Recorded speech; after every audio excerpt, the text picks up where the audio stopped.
నమస్కారం. VS9 news కి స్వాగతం. హెడ్లైన్ చూద్దాం.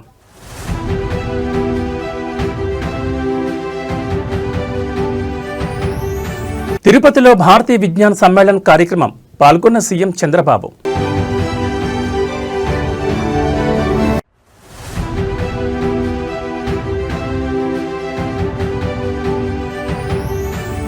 పెట్టుబడుల సరళీకరణ చేశాం, కేంద్ర మంత్రి జితేంద్ర సింగ్ వ్యాఖ్య.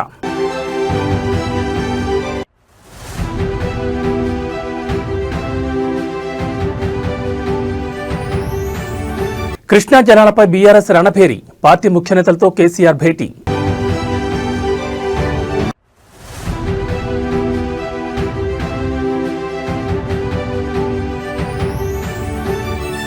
ముగిసిన ప్రభాకర్ రావు కస్టోడియల్ విచారణ, ఫోన్ ట్యాపింగ్ కేసులో 14 రోజుల పాటు విచారించిన సిట్. తిరుపతిలో భారతీయ విజ్ఞాన సమ్మేళన కార్యక్రమంలో పాల్గొన్నారు సీఎం చంద్రబాబు. తిరుపతిలో భారతీయ విజ్ఞాన సమ్మేళనం అట్టహాసంగా ప్రారంభమైంది. ఈ కార్యక్రమానికి ఆర్ఎస్ఎస్ చీఫ్ మోహన్ భగవత్ తో కలిసి రాష్ట్ర సీఎం చంద్రబాబు నాయుడు ముఖ్య ఆహ్వానితులుగా హాజరయ్యారు. వారికి కార్యక్రమ నిర్వాహకులు, అధికారులు ఘనంగా స్వాగతం పలికారు. ప్రవేశ ద్వారం ద్వారా సమ్మేళనం జరుగుతున్న ప్రాంగణంలోకి ఆర్ఎస్ఎస్ చీఫ్ సీఎం ప్రవేశించారు. అక్కడ ఏర్పాటు చేసిన వివిధ సాంకేతిక నమూనాలను వారు పరిశీలించారు. వాటి గురించి విశేషాలను నిర్వాహకులు వివరించారు. అనంతరం సభావేదికపై వారు చేరుకున్నారు. అక్కడ వేద మంత్రోచ్చారణతో సమ్మేళన కార్యక్రమం ప్రారంభమైంది. ఈ సందర్భంగా RSS chief Mohan Bhagwat CM Chandrababu Naidu జ్యోతి ప్రజ్వలన చేసి కార్యక్రమాన్ని ప్రారంభించారు.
నరేంద్ర మోడీ ప్రభుత్వ పాలనలో ఐటీ, టెలివిజన్ రంగాల్లో పెట్టుబడులు సరళీకరణ చేశామని కేంద్ర మంత్రి జితేంద్ర సింగ్ అన్నారు. తిరుపతిలో సంస్కృత యూనివర్సిటీలో జరుగుతున్న భారతీయ విజ్ఞాన సమ్మేళనకు RSS chief Mohan Bhagwat CM Chandrababu నాయుడుతో కలిసి పాల్గొన్నారు. కార్యక్రమంలో ప్రసంగిస్తూ భారత్ గ్లోబల్ ఇన్నోవేషన్ ఇండెక్స్లో 81వ ర్యాంకు నుంచి 38వ ర్యాంకు చేరుకుందన్నారు. దశాబ్ద కాలంగా స్టార్టప్ రంగంలో భారత్ దూసుకుపోతోందని పేర్కొన్నారు. స్పేస్ ఎకానమీలో 8వ స్థానానికి చేరుకున్నామని వివరించారు. చంద్రుడిపై ప్రయోగాల్లో కూడా భారత్ ఘన విజయాలు సాధించిందని తెలిపారు. గత దశాబ్ద కాలంలో భారత్ రక్షణ రంగం ఎగుమతుల్లో గణనీయమైన వృద్ధి సాధించిందని పేర్కొన్నారు. ముఖ్యంగా బ్రహ్మోస్ క్షిపణుల తయారీ ద్వారా తన సత్తా చాటిందన్నారు. భారత బ్రహ్మోస్ క్షిపణులకు ఇప్పుడు ప్రపంచంలో ఎంతో డిమాండ్ ఉందన్నారు. ప్రపంచానికి కోవిడ్ వ్యాక్సిన్లు అత్యధికంగా ఎగుమతి చేసిన దేశంగా భారత్ నిలవడం గర్వకారణమన్నారు. ప్రపంచ దేశాలకు ఆపన్న హస్తం అందించి ఆదుకునే అవకాశం రావడం పట్ల ఆనందాన్ని వ్యక్తం చేశారు. Honourable chief minister Shri Chandrababu Naidu గారోజీ, you have been not only futuristic in thinking, but where you were thinking about future when we were still living in the present. And I remember, sir, when you took over as Chief Minister for the first time, and we were looking for a modern venue in Hyderabad to organize a medical conference, and for the first time, through you, we got acquainted to the new modes of communication, through the new kind of auditoriums that had come under your guardianship and stewardship. తెలంగాణలో నీళ్ల రాజకీయం మరింత వేడెక్కింది. కృష్ణానది నీటి వాటా విషయంలో CM Revanth Reddy, నీటిపారుదల శాఖ మంత్రి ఉత్తమ్ కుమార్ రెడ్డి తెలంగాణ ప్రయోజనాలను తాకట్టు పెట్టారని బీఆర్ఎస్ నాయకులు తీవ్ర ఆరోపణలు చేస్తున్నారు. ముఖ్యంగా పాలమూరు రంగారెడ్డి ఎత్తిపోతల పథకానికి కేవలం 45 టీఎంసీల నీరు సరిపోతుందని కేంద్రానికి లేఖ రాయడం దారుణమని విమర్శలు గుప్పిస్తున్నారు. ఈ నేపథ్యంలోని ఇవాళ మధ్యాహ్నం 2 గంటలకు ఎర్రవల్లి ఫామ్ హౌస్లో బీఆర్ఎస్ అధినేత మాజీ సీఎం కేసీఆర్ ఉమ్మడి మహబూబ్ నగర్, నల్గొండ, రంగారెడ్డి జిల్లాలకు చెందిన నేతలతో భేటీ కాబోతున్నారు. ఈ సమావేశంలో మాజీ మంత్రి హరీష్ రావు, కేటీఆర్, పలువురు పార్టీ సీనియర్ నాయకులు కూడా పాల్గొనున్నారు. ఈ భేటీలో ప్రధానంగా పాలమూరు రంగారెడ్డి ఎత్తిపోతల పథకంపై లోతైన చర్చ జరగనుంది. గత బీఆర్ఎస్ ప్రభుత్వ హయాంలో ఈ ప్రాజెక్టుకు భారీగా నిధులు కేటాయించి పనులు దాదాపు పూర్తి స్థాయికి తీసుకొచ్చినా ప్రస్తుత కాంగ్రెస్ ప్రభుత్వం నిర్లక్ష్యం వహిస్తుందనే విషయాన్ని ప్రజల్లోకి బలంగా తీసుకెళ్లే అంశంపై చర్చించనున్నారు.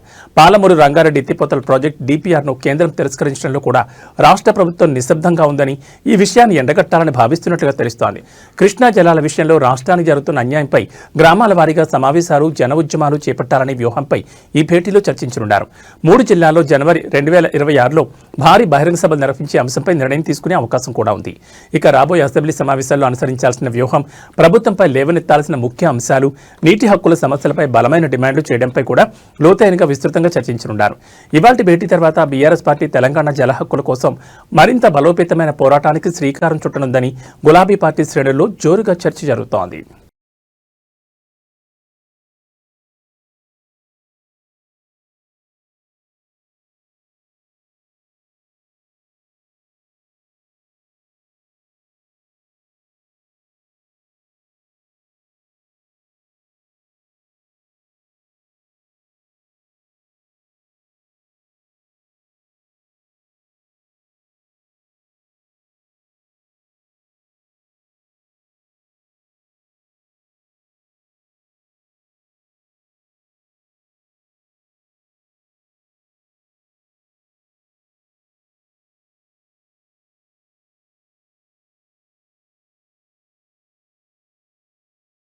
అక్రమ ఫోన్ ట్యాపింగ్ కేసులో ప్రధాన నిందితుడు మాజీ SIB chief Prabhakar Rao custody విచారణ నిన్నటితో ముగిసింది.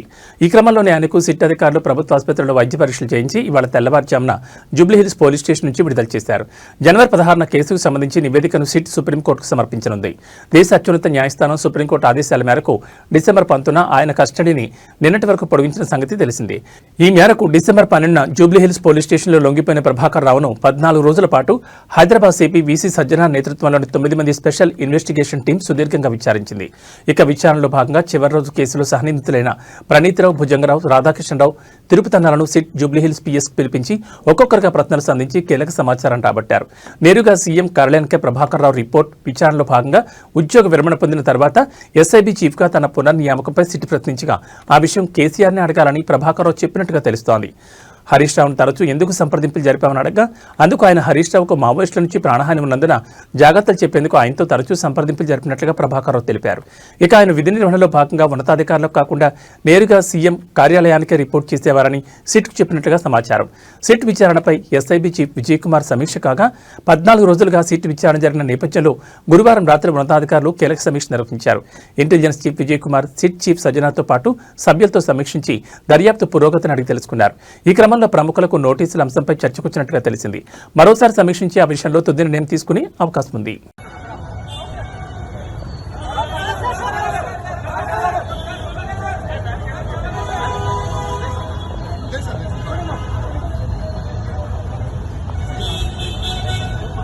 వరుస క్రిస్మస్ సెలవులు, వీకెండ్ నేపథ్యంలో హైదరాబాద్ విజయవాడ జాతీయ రహదారిపై రద్దీ కారణంగా వాహనాలు నెమ్మదిగా కదులుతున్నాయి. క్రిస్మస్ తర్వాత ఆఫీసులు, కాలేజీలు, పాఠశాలలు తెరవడంతో ఒకేసారి సిటీ వైపు లక్షలాది మంది ప్రయాణం చేస్తున్నారు. ముఖ్యంగా పంతంగి, చౌటుప్పల్, కోర్లపాడు టోల్గేట్ల వద్ద కిలోమీటర్ల మేర జాములు ఏర్పడ్డాయి. నేషనల్ హైవే 65పై ఔటర్ రింగ్ రోడ్ నుంచి అబ్దుల్లాపూర్ మెట్, హయత్ నగర్, చౌటుప్పల్ ప్రాంతాల్లో బంపర్ టు బంపర్ ట్రాఫిక్తో ప్రయాణికులు ఇబ్బందులు ఎదుర్కొంటున్నారు. ఇక 6 నెలల రోడ్డు విస్తరణ పనుల్లో భాగంగా చౌటుప్పల్, చిట్యాల, నార్కెట్పల్లి, పంతంగి వంటి చోట్ల బ్రిడ్జిలు, అండర్ పాస్ల నిర్మాణాల వల్ల రోడ్డు సామర్థ్యం తగ్గి ట్రాఫిక్ మరింత ఆలస్యమవుతోంది. ఈ పనులు పూర్తయ్యే వరకు ఇలాంటి ఇబ్బందులు కొనసాగే అవకాశం ఉంది. దీంతో అప్రమత్తమైన ట్రాఫిక్ పోలీసులు ప్రత్యామ్నాయ రూట్ల ద్వారా వాహనాలు మళ్లిస్తున్నారు. అంబులెన్స్లు సైతం ట్రాఫిక్లో చిక్కుకుపోతున్నాయని స్థానికులు ఆందోళన వ్యక్తం చేస్తున్నారు. ఇక నేషనల్ హైవేపై ప్రయాణించేవారు ప్రత్యామ్నాయ రూట్లలో తమ గమ్యస్థానాలకు చేరుకోవాలని, నిరంతరం ట్రాఫిక్ అప్డేట్లను ఆన్లైన్లో చెక్ చేసుకోవాలని రాచకొండ ట్రాఫిక్ పోలీసులు సూచిస్తున్నారు. ఈ వాహనాల రద్దీ మరో 2 రోజులు కొనసాగే అవకాశం ఉందని వారు చెబుతున్నారు.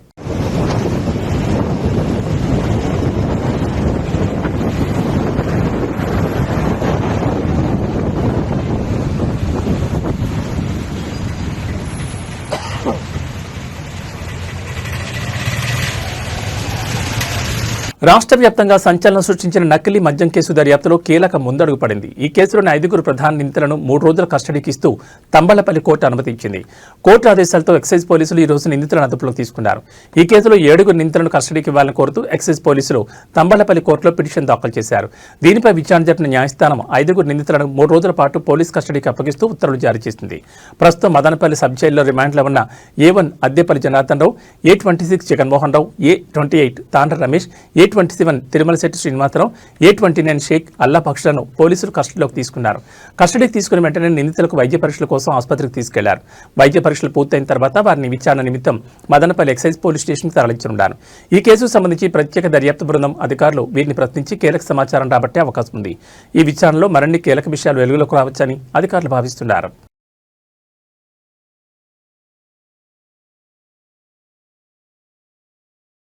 పార్వతీపురం మన్యం జిల్లాలోని గురుగుపల్లి మండలం పరిధిలో ఉన్న తోటపల్లి వద్ద ఏనుగుల గుంపు హల్చల్ చేసింది. ఏనుగులు రోడ్డుపైకి రావడంతో స్థానికులు ఆందోళన వ్యక్తం చేశారు. గతంలో ఇదే ప్రాంతంలోని తామరచెరు వద్ద ఏనుగులు హడావుడి చేశాయి. మరోసారి ఏనుగులు కనిపించడంతో కలకలం రేగింది. ఏనుగుల సంచారం కారణంగా పరిసర ప్రాంతాల్లోని ప్రజలు భయాందోళనకు గురవుతున్నారు. ఇదే ప్రాంతాల్లో సంచరించిన ఏనుగులు మళ్లీ తిరిగి రావడంతో గ్రామస్తులు బెంబేలెత్తిపోతున్నారు. సంచరించిన మార్గాల్లోనే తిరుగుతూ పంటలను ధ్వంసం చేస్తున్నాయని వాపోతున్నారు. ఏళ్ల తరబడి ఏనుగులు అడవిని విడిచి గ్రామీణ ప్రాంతాల్లో తిరగడం వల్ల తామెంతో నష్టపోతున్నామని ఆవేదన వ్యక్తం చేస్తున్నారు. ఇప్పటికే చాలా వరకు ప్రాణ ఆస్తి నష్టం జరిగిందని గ్రామస్తులు పేర్కొంటున్నారు. సంబంధిత అటవీ శాఖ అధికారులు దృష్టి సారించాలని, ఏనుగులు గ్రామాల్లోకి రాకుండా ఉండేలా చర్యలు తీసుకోవాలని అటవీ శాఖ అధికారులను కోరుతున్నారు.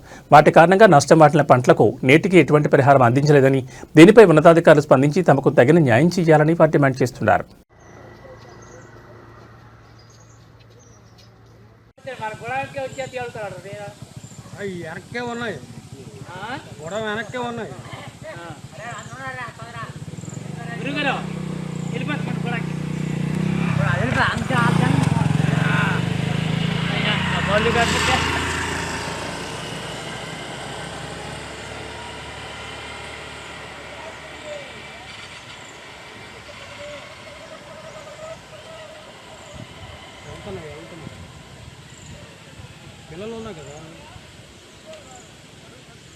రైతులకు తెలంగాణ ప్రభుత్వం గుడ్ న్యూస్ చెప్పనుంది. వచ్చే సంక్రాంతికి రైతుల ఖాతాల్లో రైతు భరోసా డబ్బులు జమ చేయనున్నట్లు సమాచారం.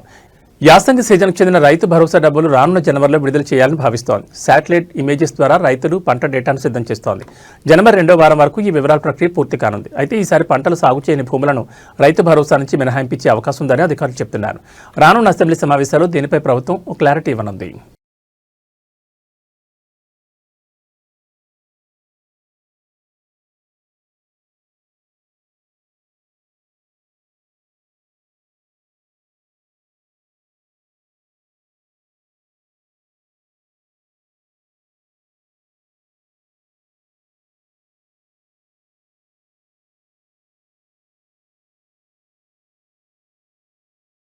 దేశవ్యాప్తంగా రైలు ఛార్జీలు పెంచుతూ ఇండియన్ రైల్వేస్ ఇటీవలే ఉత్తర్వులు జారీ చేసిన విషయం తెలిసిందే. ఈ క్రమంలోనే నేటి నుంచి పెంచిన రైల్వే ఛార్జీలు అమల్లోకి రానున్నాయి.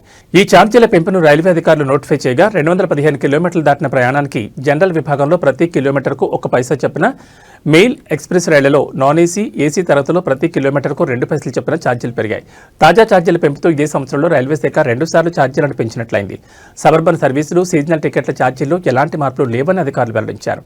ఇక తేజస్ రాజధాని, శతాబ్ది దూరంతో, వందే భారత్, హంస్ఫర్, అమృత్ భారత్, తేజస్, మహామానా, గతిమాన్, అంత్యోదయ, గరీబ్ రథ్, జనశతాబ్ది, యువ ఎక్స్ప్రెస్, నమో భారత్, ర్యాపిడ్ రైడ్, సాధారణ యాప్, సబర్బుల్ యాప్, MUD, EUMతో సహా ప్రధాన రైలు సర్వీసుల ప్రాథమిక ఛార్జీలు పెరుగుతాయని అధికారిక రైల్వే శాఖ విడుదల చేసిన నోటిఫికేషన్లో స్పష్టంగా పేర్కొంది.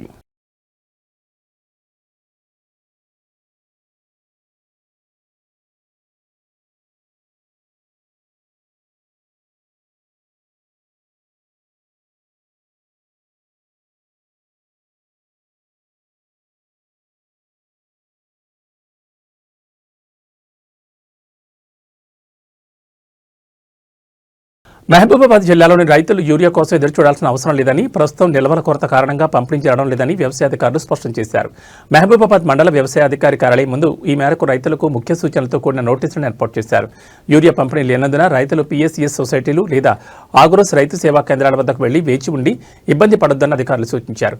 యూరియా నిల్వల కొరత లేదా పంపిణీ ప్రక్రియలో ఏర్పడిన అంతరాయం కారణంగా ఈ నిర్ణయం తీసుకున్నట్టు తెలుస్తోంది. తదుపరి పంపిణీ ఎప్పుడు ప్రారంభమవుతుందో అధికారులు మళ్లీ తెలియజేసే వరకు రైతులు సహకరించాలని కోరారు.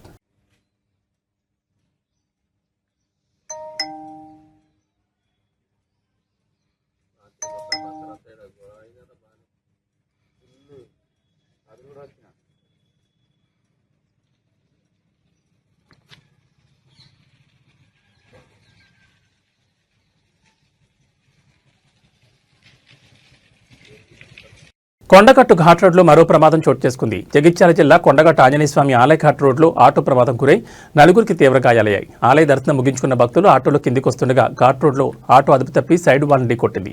ఈ ఘటనలో ఆటోలో ప్రయాణిస్తున్న నలుగురికి గాయాలయ్యాయి. సమాచారం అందుకున్న వెంటనే స్థానికులు పోలీసులు అక్కడ చేరుకుని గాయపడిన వారిని సమీప ఆసుపత్రికి తరలించారు. ప్రస్తుతం వారి ఆరోగ్య పరిస్థితి నిలకడగా ఉందని, ప్రాణాపాయం లేదని అధికారులు తెలిపారు. ఘాట్ రోడ్లో అధిక వేగంతో ఆటో నడపడం ప్రమాదానికి కారణమై ఉండొచ్చని పోలీసులు ప్రాథమికంగా భావిస్తున్నారు.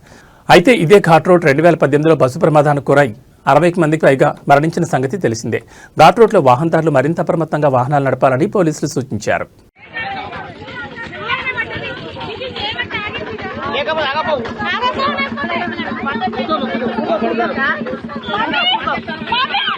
తిరుమల శ్రీ వెంకటేశ్వర స్వామి దర్శనానికి భక్తుల రద్దీ రోజురోజుకు పెరుగుతోంది. సెలవులు, శుభకార్యాల సీజన్ కావడంతో దేశవ్యాప్తంగా వివిధ రాష్ట్రాల నుంచి భక్తులు తరలివస్తున్నారు. దీంతో దర్శనార్థులు శిలాతోరణం వరకు విస్తరించిన క్యూలైన్లో గంటల తరబడి నిరీక్షించాల్సిన పరిస్థితి ఏర్పడింది. సర్వదర్శనానికి ప్రస్తుతం సగటున 24 గంటల సమయం పడుతోంది. ప్రత్యేక ప్రవేశ దర్శనాలకు ఆలస్యం తప్పడం లేదు. భక్తుల రద్దీని దృష్టిలో పెట్టుకుని క్యూ కాంప్లెక్స్లో అదనపు సిబ్బందిని నియమించారు. త్రాగునీరు, అన్నప్రసాదం, శానిటేషన్, వైద్య సదుపాయాలను మరింత మెరుగుపరిచామని తెలిపారు. వృద్ధులు, దివ్యాంగులు, చిన్నపిల్లలతో వచ్చే భక్తుల కోసం ప్రత్యేక లైన్లు ఏర్పాటు చేసి సౌకర్యాలు కల్పిస్తున్నారు. ఎండల తీవ్రతను దృష్టిలో పెట్టుకుని షామియానాలు, ఫ్యాన్లు, వాటర్ ట్యాంకర్లను ఏర్పాటు చేసినట్లు అధికారులు వెల్లడించారు. భక్తులు సహకరిస్తే దర్శన ప్రక్రియ సాఫీగా కొనసాగుతుందని టీటీడీ విజ్ఞప్తి చేస్తోంది.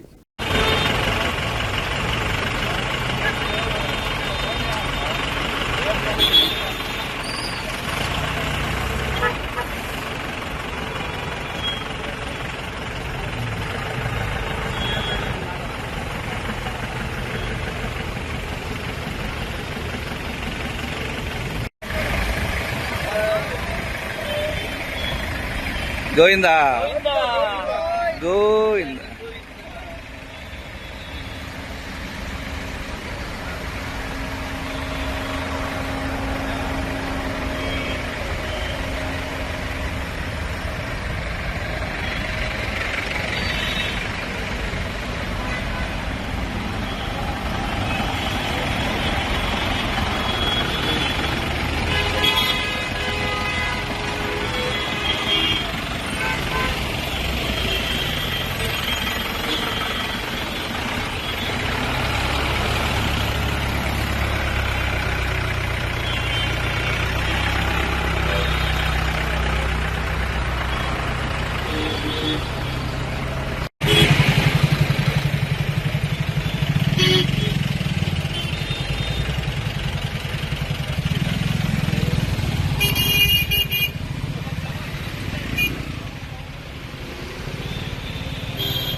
Thank you.